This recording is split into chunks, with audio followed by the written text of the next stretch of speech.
Selamat siang waktu Indonesia, Nova. Bagaimana perimbangan suara elektoral saat ini? Ya menarik sekali, kini praktis seluruh negara bagian dan daerah pemilihan di Amerika Serikat telah tutup TPS-nya dan penghitungan suara telah dimulai.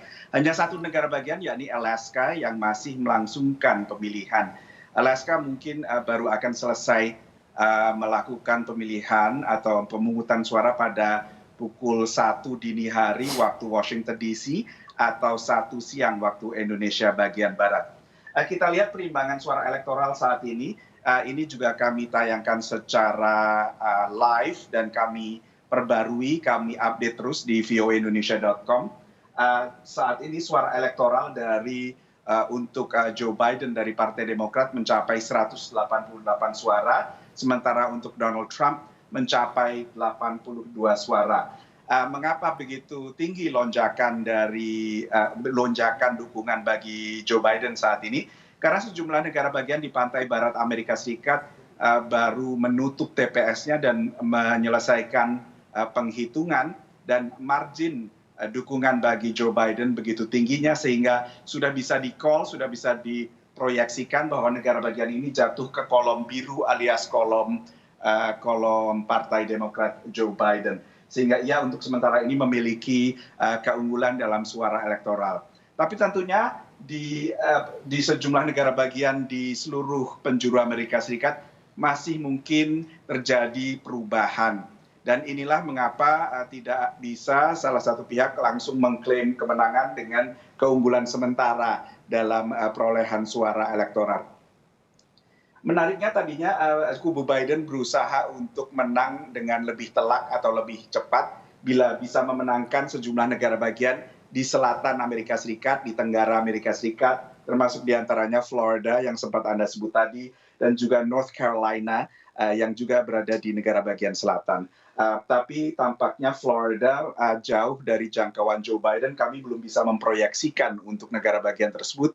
Tapi tampaknya Joe Biden kesulitan untuk meraih sejumlah pemilih kunci di negara bagian tersebut, terutama warga Amerika Serikat keturunan Kuba yang masih keberatan dengan sejumlah kebijakan dari Partai Demokrat. Lalu di North Carolina masih ada harapan dan kita tunggu hasil proyeksinya di sana.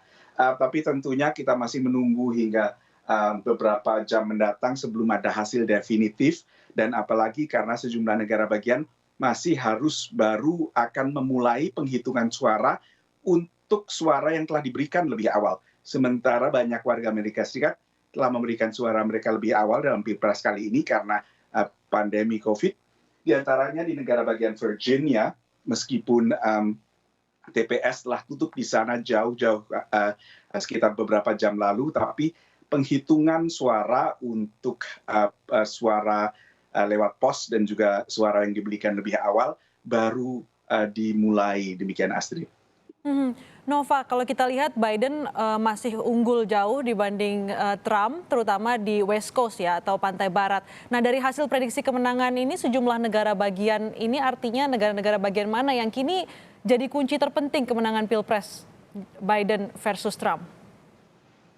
Ya, menariknya tadinya bila Florida mengayun ke Partai Demokrat dan demikian juga dengan North Carolina, karena hasil dari kedua negara bagian tersebut bisa diperoleh dengan cepat, maka tadinya akan terjadi blowout atau hasil yang bisa diprediksi secara awal bahwa Biden akan menang secara telak. Tapi dengan masih kompetitifnya negara bagian di selatan tersebut, maka perhatian banyak pihak kini berada di negara bagian di kawasan Midwest. Midwest adalah bagian di Amerika Tengah yang biasanya mengelilingi Lake Michigan, dan negara bagian tersebut selama ini dianggap menjadi wilayah aman bagi Partai Demokrat. Tapi dalam Pilpres 2016 lalu tiba-tiba mengayun dan mendukung Partai Republik, dalam hal ini Donald Trump dari Partai Republik. Lalu perhatian banyak orang akan tertuju pada Pennsylvania. Pennsylvania ini menarik sekali karena Pennsylvania selama 6 Pilpres berturut-turut memilih capres Partai Demokrat, tapi tiba-tiba pada 2016 mendukung capres Partai Republik. Ini memang salah satu perkembangan yang mengejutkan dari negara bagian tersebut, Dan Joe Biden pada saat-saat terakhir sebelum Pilpres, dia banyak berkampanye di Pennsylvania untuk mempertahankan negara bagian tersebut. Nah, menariknya Joe Biden ini adalah kelahiran Pennsylvania. Ia lahir di Scranton, Pennsylvania, sebelum akhirnya pindah ke Delaware, yang merupakan negara bagian asalnya. Sekarang ia adalah putra daerah di Delaware dan ia memenangkan Delaware dengan mudah. Tapi Pennsylvania harus dipertahankannya atau direbutnya kembali dengan jerih payah. Perhatian rakyat Amerika akan tertuju pada Pennsylvania karena ternyata di selatan Partai Republik masih tetap kuat.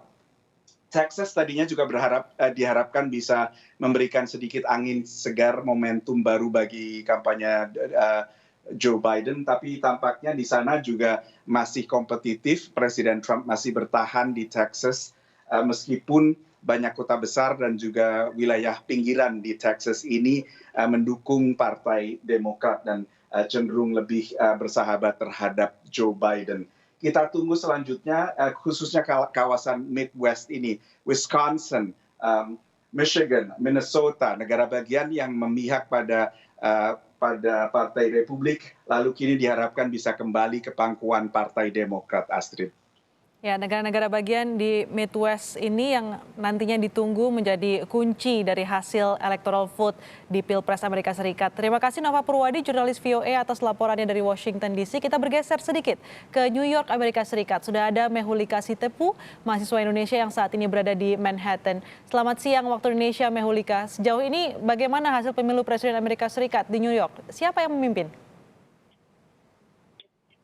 Ya, untuk pemilihan presiden di New York itu sudah ditutup poll stationnya tadi pukul 9 malam. Sekarang ini adalah jam 11 malam.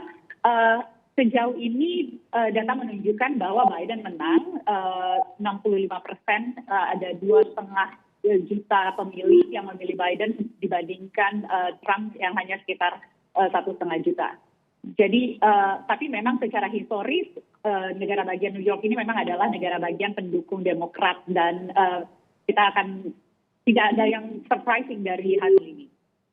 Biden unggul seperti prediksi. Lalu seperti apa suasana pemilihan di sana, Mehulika? Apakah benar ada teror terhadap warga di hari pemilihan? Ya, di kota New York sendiri karena sudah ada pemilu awal atau early voting dari sejak 9 hari yang lalu, memang tidak terlalu banyak orang mengantri pada hari ini. Jadi orang sudah mulai mengantri dari hari-hari sebelumnya. Namun sesuatu yang menarik di kota New York adalah di Midtown, di tengah kota, pusat kota itu sekarang banyak toko-toko sudah ditutup dengan papan karena mereka khawatir akan adanya kerusuhan jika hasilnya itu terlalu mepet antara Biden atau Trump. Dan juga memang banyak intimidasi terhadap pemilih di pemilu kali ini. Kebetulan saya terlibat dalam suatu riset untuk meneliti seberapa banyak intimidasi dan apakah ada political violence. Dan memang banyak sekali laporan-laporan dari seluruh negeri yang mengatakan bahwa mereka itu diintimidasi untuk masuk ke poll station atau orang-orang membawa senjata dengan bendera yang melambangkan nama kandidat di situ. Jadi seakan-akan mengintimidasi jika Anda tidak memilih kandidat ini maka Anda tidak bisa masuk. Jadi sejak 2016 memang sudah ada intimidasi, tapi 2020 ini jumlahnya jauh lebih besar. Jumlah intimidasi dibanding 2016 meningkat. Apakah ini berpengaruh ke tingkat partisipasi pemilih di New York? Kalau di New York sendiri memang jumlah partisipasi itu jauh lebih besar dibandingkan 2016 dan jumlah orang yang memilih di awal early voters juga jauh lebih banyak dibandingkan 2016. Di seluruh negeri sendiri juga banyak negara-negara bagian yang juga negara bagian lain yang juga jumlah pemilih kali ini tuh jauh lebih banyak dibandingkan 2016 karena memang orang sudah khawatir bahwa ini adalah pemilu yang sangat ketat, tight race, jadi sebisa mungkin mereka dapat memilih kandidatnya. Baik, terima kasih WNI yang berada di New York, ada Mehulika Sitepu dan sebelumnya tadi ada jurnalis VOA Nova Purwadi.